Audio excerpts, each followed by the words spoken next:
మీ దాంట్లో యాక్ట్ చేయడానికి హీరోయిన్స్ మీరు ఎక్కడ ఎవరిని రిపీట్ చేయలేదు ఇప్పుడు? చేయలేదు. ఏంటి స్పెషల్ రీజన్? నేనే కదా మణిరత్నం కూడా రిపీట్ చేయడు. నేను ఇంకా ఇంట్లో రిపీట్ చేశాను. ఈవెన్ ఆర్టిస్టులు కూడా, ఓకే ఫీమేల్ ఆర్టిస్ట్ పక్కన హీరోయిన్స్ పక్కన పెట్టండి, ఆర్టిస్టులు కూడా. ఆర్టిస్టులు ఎవరున్నారు దాంట్లో స్టార్స్? ఆర్టిస్ట్ క్యారెక్టర్ ఆర్టిస్టులు అయినా కూడా ఇంట్రడ్యూస్ నాజర్ నాకు కొత్తగా కావాలి కాబట్టి. మిగతా వాళ్ళు ఎవరున్నారు? తీసిన 6-7 సినిమాల్లో వాళ్ళని ఏం పెట్టుకుంటూ సత్యనారాయణ నాకు అంతకుముందు ఎప్పుడు చేయలేదు. ఒక సినిమాలో సత్యనారాయణ చేశారు. దట్స్ ఒక సినిమాలో చిన్న చిన్న వాళ్ళు కూడా రిపీట్ అయిన ఆర్టిస్ట్ ఒక్కరు ఉండరు మీ దాంట్లో. I want newness. అంతేనా? లేదా ఉండదు. నేను అరిస్తే అరుస్తాను, షూటింగ్లో అరుస్తుంటాను. దట్ అరిచింది మాత్రం నేను పిలిస్తే పిల్లలు రాకుండా ఉండే ఆర్టిస్టులు ఎవరు లేరు నా దగ్గర. ఎవరు ఏమంటే అలా ఎవరన్నా ఉన్నారేమో, ఐ డోంట్ నో. బట్ ఇక అవన్నీ పట్టించుకుంటే తీసి చాలా తక్కువ వేళ మీద లెక్కట్టచ్చు. నా వయసు వాడు ఆల్రెడీ 50 సినిమాలు 60 సినిమాలు తీసి ఉండాలి కదా. అందులో 1/10 తీసాను నేను. సో ఇందులో మళ్ళీ చాలా వైషమ్యాలు, పాలిటిక్స్ అని ఉండవు. ఎవరిని కనపడితే నేను మాట్లాడుతూ ఉంటాను. Though I would have shouted at him. ఎవరో అడిగారు, ఒక హీరోయిన్ సిమ్రన్ మాకు ఇచ్చిన డేట్లు ఇద్దరికి ఇచ్చేసింది. I took the phone and pressure అని చెప్పి కోపం వచ్చేసింది నాకు. అంటే నాది 3-4 నెలలు అయిపోవలసిన 8 నెలలు అవుతుంది. ఇప్పుడు మనకి ఇచ్చిన డేట్లు అసలు అమ్మాయి కాదు, ప్రీతి జిందా అని పెట్టాం. ఈ అమ్మాయి అక్కడ తమిళ్లో డామినేట్ చేసి నేను అమ్మాయి నెంబర్ 1 అని ప్రొడక్షన్ మేనేజర్ ద్వారా చెప్పేసి షీకేం. డెఫినెట్గా ఆమె సాలబిలిటీ, తమిళ సినిమా అంటే ఆమెడే సాలబిలిటీ. ఆ మధ్య తనే వచ్చేస్తుంది కాబట్టి రెమ్యునరేషన్ మనం స్పీచ్ చేయొచ్చని వీళ్ళు తక్కువ ఇవ్వడానికి ట్రై చేశారు. కానీ ఆ అమ్మాయి ఎక్కువ తీసుకుంది టైం సినిమాకి. ఏదో చిన్న గొడవ, అదే ఇదే డేట్లు ఎవరికి ఇచ్చేసింది. డబ్బులు వస్తున్నాయంటే ఇంకో 15 రోజులకి ఇస్తే ఇంకొక 20 లక్షలు వస్తుంది. ఆ రోజుల్లో 20 లక్షలు పెద్ద రెమ్యునరేషన్. తర్వాత ఇదేంటి అని చెప్పేసి గట్టిగా మాట్లాడాను. అంటే మన ఇద్దరం మళ్ళీ కలిసి నువ్వు నటించలేవు అన్నంత గట్టిగా మాట్లాడాను. దాని తర్వాత 2-3 months అయిపోయింది. ప్రొడ్యూసర్ వాళ్ళు వదిలేయండి ఏముంది, అది మామూలుగా మాట్లాడింది, ఇంక మీరు ఏమన్నారు ఏమనలేదు. సింగపూర్ షెడ్యూల్కి వెళ్తున్నాం. సింగపూర్కి వెళ్ళిన తర్వాత భయపడుతూ ఎవరినో కూడా 2-3 సెక్యూరిటీ పెట్టిన మేము ఇచ్చిన ప్లేస్ కాకుండా వేరే ప్లేస్లో ఉంటుంది. Already she very popular in Singapore. తమిళ్లో మరి నెంబర్ 1 కదా. దెన్ ఈ ఒక ఎగ్జాంపుల్ పెట్టే ఇక నా మీద ఉన్న అపవాదాలు బాబు చెప్తాను అనమాట. నేను మామూలుగా వెళ్ళిన రాఫిల్స్ ప్లేస్ స్టేషన్లో షూట్ చేస్తున్నాను. సింగపూర్ ఇతను పెట్టి ప్రభుదేవాన్ని పెట్టి ఫ్యూ 100 people చైనీస్ వాళ్ళు చూస్తున్నారు.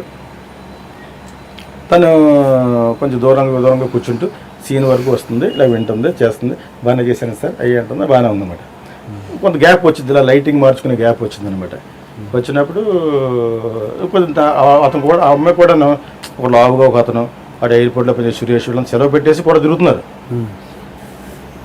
అది నాకు ఎందుకు తిరుగుతున్నారో తెలుసు, అర్థాలు తిరుగుతున్నారు. మా అమ్మాయి వెరీ పాపులర్ కదా అనుకున్నాను అనమాట. సెక్యూరిటీ వాళ్ళ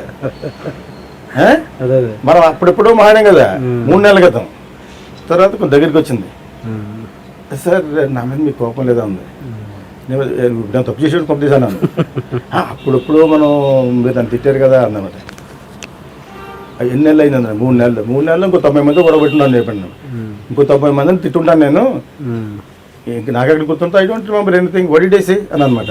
that is Geethakrishna. I will forget immediately.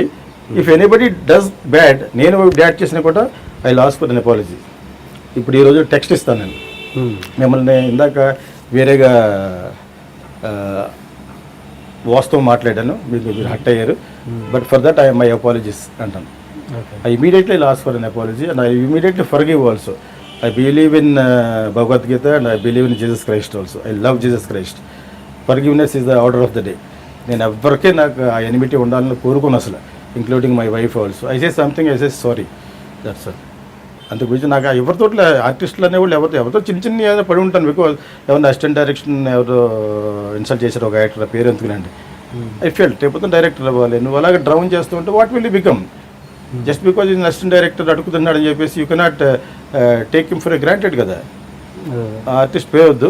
Then ఒక చోట మటు చాలా గట్టిగా మందలించాను అందరూ ఎదురుగుండా ఆ ఆర్టిస్ట్ని. Now is a very great actor and of course is definitely a great actor. But you need heart, not you need to have a great heart. You might be a great talented person, but where is heart? You don't have this man will become tomorrow director also. నీలాగ ఇంత insult చేస్తే he might leave the film industry and go back to his village. That I don't agree. నేను ఒకరు తిట్టినా కూడా మళ్ళీ తీసుకెళ్ళి I will give him, I will pat him, I will see your future అంటాను. That is my nature. నేను ఎవరి అన్నానంటే డెఫినెట్గా మిస్టేక్ ఆల్ సైడ్ ఉంటుంది. They cannot take it for granted కదండి. When you're shooting, when you're doing something very responsible scene. మాకైతే ఎక్కువ మంది రైటర్స్ కూడా ఉంటారు. ఎవరో కొత్త రైటర్ నేను జల్బీ శ్రీరామ్ లాంటి నేను డ్యూటీ చేసాం. ఓకే, అటువంటి వాళ్ళతోటి లేదా మన ఎవరు వనమాలిని కూడా నేను డ్యూటీ చేశాను. ఇవన్నీ నా రిస్క్తో చేసినాయి. ప్రొడ్యూసర్ ఎవరు చేయమన్నారు, సాంగ్ బాగోలేదట అని అన్నా అనొచ్చు. అయినా కూడా రిస్క్ చేసామా? చేసినప్పుడు నేనే కష్టపడాలి కదా. నేను కష్టపడి మళ్ళీ మీకు బాగుందని ఏదో చెప్తాను. So is it good sir, ఈ సీన్ నేను ఇలా మార్చాను, నా పైచ్య ప్రకోపాలు పెట్టి నేను మార్చాను, ఈజ్ ఇట్ గుడ్? అది మేమే జడ్జిమెంట్ తీసుకోవడం. ఇన్ని because I cannot afford to keep 10 writers, I cannot to keep 10 cameraman. తెలుసు, పెట్టిన వాడిని ఒక్కడే మంచివాడిని పెట్టుకోవాలి. You have to make use of him and I have to become a judge. చిన్న సినిమాని మంచి సినిమా తీయటం అనేది కత్తి మీద సౌండ్ అంటుంది. You have to be very responsible. నరాలు దిగిపోతూ ఉంటాయి if you are a good film maker. ఎందుకంటే దేనంటే ఒకసారి షూటింగ్ జరిగితే రిపీట్ కూడా చేయరు. రిపీట్ చేయడం ఏమన్నా రామానాయుడు గారు, సురేష్ బాబు లాంటి వాళ్ళు పెద్ద వాళ్ళు అయితే దే విల్ రీషూట్. ఇప్పుడు వచ్చిన కొత్త ప్రొడ్యూసర్ ఇలా రీషూట్ చేస్తారు. ఇన్ని ఉన్నాయన్నమాట సినిమా ఫిల్మ్ మేకింగ్లో. ఇప్పుడు అదే ఆ ఫిల్మ్ మేకింగ్ ప్రాసెస్ అనేది ఇప్పుడు చేసినా కూడా పీపుల్ కెనాట్ ఎఫోర్డ్. అంటే చాలా ఒళ్ళు దగ్గర పెట్టుకొని నా స్టూడెంట్కి నేర్పుతాను అనమాట.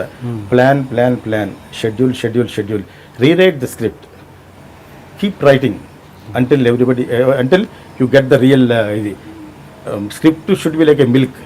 అందులో 4 నలకలు ఉంటాయి, టేక్అవుట్ దట్ నల్కాస్. నేను ఇందాక మీరు వచ్చేటప్పటికి మార్నింగ్ అదే చెప్తున్నాను. మీరు కొంచెం 11 అన్నారు కాబట్టి ఐ హ్యాడ్ 1 hour టైం అనమాట. So I taken my class.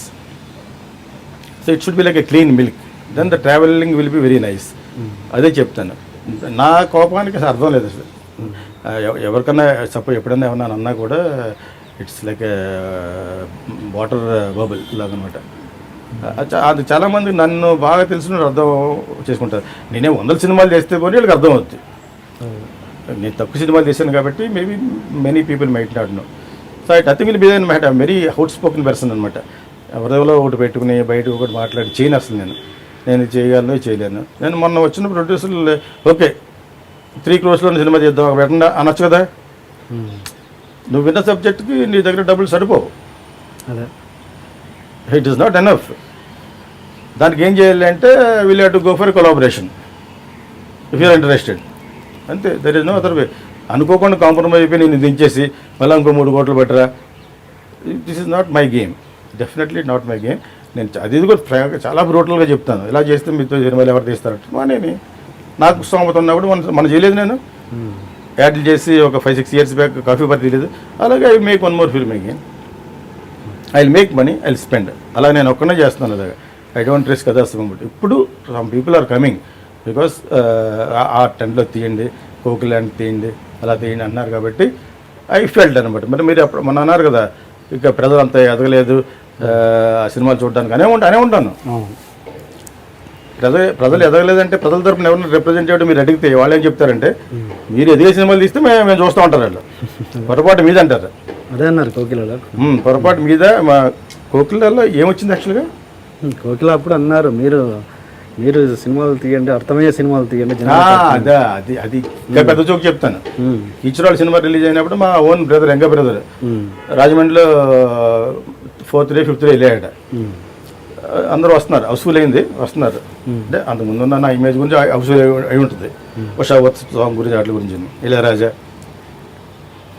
మా బ్రదర్ ఎవరికందో సినిమా చూసి వెళ్ళిపోతుంటే ఎవరిని అడిగారు సినిమా ఎలా ఉందని. గీతాకృష్ణ అండి, ఇంకో 2-3 సార్లు చూడాలి అన్నాడు. అన్నయ్య ఈ సినిమాని వెంటనే ఆపేట మీద రాదినట్టుది ప్రొడ్యూసర్ది. నాకు పరుగు పోయినట్టు అనిపించింది అన్నట్టు అనమాట మా బ్రదర్. అంటే అన్నయ్య అలా నువ్వు అడిగే ఎవరు చెప్పాడు? Something you last time how is the film అని ఆడు చమత్కారంగా గీతాకృష్ణ గురించి చెప్పండి. నీకే నువ్వు గీతాకృష్ణ తమ్ముడని తెలియదు దాడికి. నాకు ఇప్పటికీ I still remember one my brother was use to చిన్న వాటికి యూస్ టు ఫీల్ బ్యాడ్ అనమాట. ఉద్దేశం ఏంటి? 3 సార్లు చూస్తే అర్థం కదనా? మీరు అన్నారు కదా ఇప్పుడు అర్థమయ్యే సినిమాలు తీయండి అని. అది కరెక్ట్గా ఆడు చెప్పాడు యాక్చువల్గా. గీతాకృష్ణ బాబు చూడాలి అన్నాడట. ఇంకా పెద్ద జోక్ చెప్తాను. మాది చాలా విలేజ్, రాజమండ్రి దగ్గర పెద్ద సంస్థానం, అందరూ వచ్చి కూర్చుని ఉంటారు అనమాట. వెళ్ళినప్పుడు డైరెక్టర్ వచ్చారు అంటారు, పల్లెటూరు కదా, ఈస్ట్ గోదావరి రీచ్. సో కమ్యూనిటీగా it's all one community kind of a village అది. సో వేరే ఉండదు అక్కడ చాలా చమత్కారంగా ఎటగారం ఎక్కువ అనమాట ఊర్లో. మాది పెద్ద ఫ్యామిలీ అయినా కూడా వచ్చి ఎటగారంగా జోకులు వేస్తూ ఉంటారు మీ మీద. ఓకే, అందరూ కూర్చున్నారు చుట్టు కాలుస్తూ ఇప్పుడు చిరంజీవితో బొమ్మ తీయండి అన్నాడు నన్ను. నేను ఏం చెప్పాలో అర్థం అవ్వట్లేదు. ఆ చిరంజీవితో పెద్ద యాక్టర్ కదా అని చెప్పేసి ఇలా అలా డైరెక్ట్ చేసి నరేష్తో సినిమా తీస్తుందని చెప్పి ఇలా చెప్పం కదా, ఎవరితో ఒకలాగా చెప్తారు అన్నాను. అయ్యే చెప్పకండి, చిరంజీవితో బొమ్మ తీయండి లేదా మీ బతుకంత అన్నాడు. ఇది చిరంజీవి చెప్పాను. అది టీచర్ వాళ్ళ షోకి పిలిచినప్పుడు ఇది మన విజయపార్మెంట్ గెస్ట్ హౌస్లో ఉన్నాడు ఆయన. గ్యాంగ్ లీడర్ జరుగుతుంది, షూడికి రమ్మ నేను పవన్ కళ్యాణ్ వెళ్ళామన్నమాట. Pawan Kalyan was there doing exercise, నేను ప్రొడ్యూసర్ వెళ్ళాం. దుర్గేష్, రాంబాబు అంటే ములపూడి రాంబాబు వెళ్తే ఆయన నవ్వి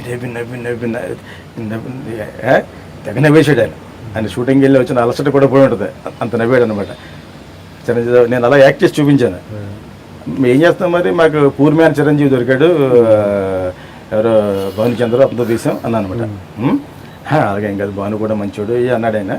తర్వాత ఇంకోటి అన్నాడు, ఇంకోటి ఎవరో మూల కూర్చుని మా ఊర్లోనే, మీ కోకిల్ సినిమా చూసానండి నేను, మీ కోకిల్ సినిమా చూశానండి అన్నాడు.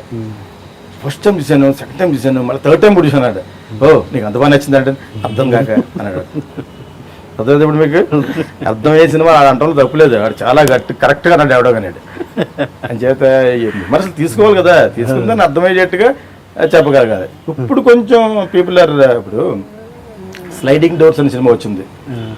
బస్సు ఎక్కడానికి పరిగెడతా ఉంటుంది అమ్మాయి, బస్సు ఎక్కగలిగితే ఒక్కది జరుగుతుంది అనమాట. బస్సు ఎక్కలేదనమాట, ఎక్కలేకపోతే ఒక్కది జరుగుతూ ఉంటుంది.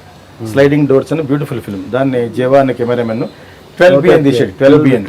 ఓకే, ఇది నేను సినిమా చూస్తూ ఇంటర్వెల్లో శుభం థియేటర్లో చూస్తున్నాను. ఇప్పుడు అది మల్టీప్లెక్స్ అయిపోయింది, సత్యం మాగుంటోళ్ళ థియేటర్స్ అనమాట. ఇది one of the beautiful complex now. అప్పుడు విడివిడిగా ఉండే థియేటర్స్. శుభం థియేటర్లో ఇటువంటి సినిమాలు వచ్చాయి, మంచి సినిమా కాబట్టి చిన్న థియేటర్లో రిలీజ్ చేశారు. అసలు యాక్చువల్ శుభం అనే థియేటర్లో మన తెలుగు సినిమా రిలీజ్ అయ్యాయి యాక్చువల్ మద్రాస్లో. నేను 12 రిలీజ్ అయ్యింది, వెళ్ళాను అనమాట. వెళ్తే అక్కడ కాలేజ్ గర్ల్స్ అందరు కూర్చున్నారు. బికాజ్ జీవ అప్పటికి ఆ ఇమేజ్ ఉంది అతనికి, మంచి కెమెరామెన్ అని, beautiful cameraman. No more. So Harris Jayaraj fantastic music ఆ సినిమాలో. 12B అతని సినిమాలో ఉన్నాలే జీవా సినిమాలో ఫార్ అవుట్ మ్యూజిక్ ఉంది. సో అంతా బాగుంది. స్లైడింగ్ డోర్స్ లాగా తీసాడు అతను. నేను ఇంటర్వ్యూలో అడిగాను, కొంచెం కన్ఫ్యూజన్గా ఉందన్నారు అమ్మాయిలు. నేను మామూలు అడిగాను, is it good? Good, everybody is acting good, nice music, good photography, we are not understanding what is happening అని. బస్సు ఎక్కిన తర్వాత జరిగే కథలు రెండు ఒకసారి నడుస్తూ ఉంటాయి ఓకే సినిమాలో. నేను తర్వాత అనిపించింది నాకు, బస్సు మిస్ అయిపోతే జరిగే కథ ఇంటర్వెల్ వరకు తీసి ఇంటర్వెల్ బ్రేక్ ఇవ్వాలి.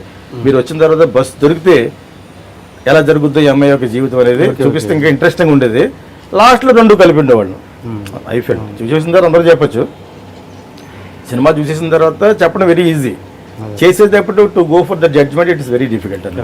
But anyway it's wonderful film యాక్చువల్గా. అలాగే కొన్నిసార్లు జడ్జ్మెంట్ రాదు మనకి, జడ్జ్మెంట్ చేసుకోగలగాలి. So in the game when you are in the competitive and challenging job like this is a challenging field.